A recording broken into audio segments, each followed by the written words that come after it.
현재 출시되고 있는 갤럭시 스마트폰에서 가장 최상위 모델을 꼽자면 갤럭시 S 울트라입니다. 이름만 바뀌었지 사실상 갤럭시 노트라고 볼 수 있죠. 갤럭시 노트의 가장 큰 정체성은 S펜이지만 사실 바형 스마트폰이 아무리 커져봤자 디스플레이 크기에 한계가 있기 때문에 스타일러스 펜을 제대로 활용하기 위해서는 대부분 태블릿 PC를 사용하고 있는 것이 현실이라 스마트폰 영역에서 S펜을 제대로 활용하기 위해서는 폴더블 스마트폰 갤럭시 Z 폴드에서 S펜을 활용할 수 있어야 궁극적인 갤럭시 노트로 향해 갈 수 있는 것이라 여겨졌습니다. 현재 갤럭시 Z 폴드에서 S펜을 사용할 수는 있지만 S펜 수납이 불가능하다는 것 때문에 적극적으로 사용되는 상황은 아닙니다. 그래서 S펜을 수납하는 형태로 갤럭시 폴드가 진화되어 갈 거라 생각을 했었는데 폴더블 스마트폰의 트렌드가 달라졌습니다. 폴더블 폰을 사용해 보니까 큰 화면만 사용하는 게 아니라 일반 바형 스마트폰처럼 커버 디스플레이를 사용하는 경우가 굉장히 많아서 현행 폴더블 스마트폰의 두께는 사용이 불편함이 있어 소비자들이 얇은 두께의 폴더블 스마트폰을 선호해 최근 폴더블 스마트폰은 무게와 두께를 줄이는 데 집중을 하여 커버 디스플레이를 사용할 때 바형 스마트폰의 경험과 크게 다르지 않도록 개발이 되어가고 있죠.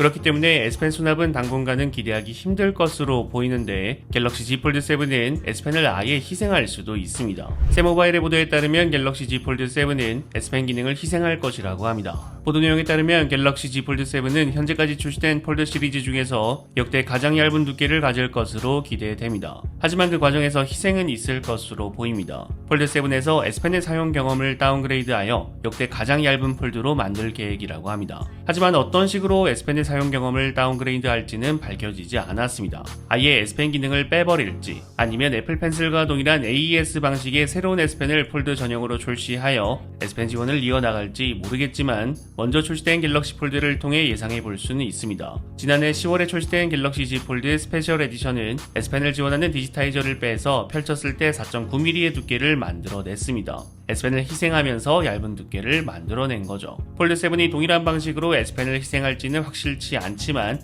아마 폴드 7에서도 적어도 디지타이저는 빠질 것으로 예상됩니다. 그리고 새 모바일의 보도 내용에 의하면 폴드 7의 두께는 스페셜 에디션보다 더 얇을 것으로 기대됩니다. 곧 출시가 진행되는 오포의 파인드 M5는 펼쳤을 때 두께가 3.7mm이며 배터리 용량은 5600mAh의 대용량 배터리를 가지고 파인드 M5의 시연장에서 공개한 내구성 테스트 사진을 보면 얇은 두께에서도 캐틀벨 20kg를 버티는 내구성을 보여줍니다. 갤럭시 Z 폴드 7이 파인드 M5만큼 두께를 가지기 위해서는 스페셜 에디션 모델에서 1.2mm가량 더 얇아져야 합니다. 하지만 실리콘 카본 배터리를 아직 스마트폰에 도입하지 않은 삼성이기 때문에 파인드 M5만큼 두께가 얇아지긴 힘들 것으로 보입니다. 과연 갤럭시 Z 폴드 7은 어떠한 방식으로 S펜을 희생할지 그리고 그 희생을 통해 어느 정도의 두께를 가질 수 있을지 여러분들이 생각하시는 갤럭시 Z 폴드 7에 대해서 댓글을 남겨주시면 감사드리겠습니다. 시청해주셔서 감사합니다. 지금까지 알비였습니다.